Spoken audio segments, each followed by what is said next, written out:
వీక్షిస్తున్న తెలుగు ప్రేక్షకులందరికీ నమస్కారం. రాష్ట్రంలో ఉద్యోగులకు సంబంధించి బకాయిల బిల్లులపై ఇప్పుడిప్పుడే ఒక వివరాలు అయితే రావడం జరిగింది. ఈ యొక్క అప్డేట్ అనేది తెలుసుకోండి. మొదటిసారిగానే ఛానల్ చూస్తున్నట్లయితే సబ్స్క్రైబ్ చేసుకోలేని వాళ్ళ ఛానల్ ఇప్పుడే సబ్స్క్రైబ్ చేసుకొని పక్కనే ఉన్న గంట సింబల్ నొక్కి ఆల్ నోటిఫికేషన్ మీద ట్యాప్ చేయండి. మరియు వీడియోని లైక్ చేయడం మాత్రం మర్చిపోకండి. ఇక వివరాలు ఏంటనేది అయితే చూసేద్దాం. అయితే ఇది తెలంగాణకు సంబంధించిన ఉద్యోగులకు సంబంధించిన వివరాలు. బకాయిల బిల్లులు ఇవ్వకుంటే పనులు బంద్.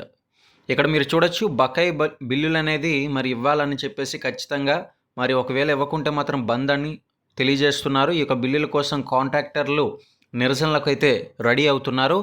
ఈ నెల 18లోగా బిల్లులు చెల్లించకుంటే కనుక నో పే నో వర్క్ నినాదంతో పనులు ఆపిస్తామని బిల్డర్స్ అసోసియేషన్ ఆఫ్ మరి చూసుకున్నట్లయితే ఇండియా హెచ్చరించింది.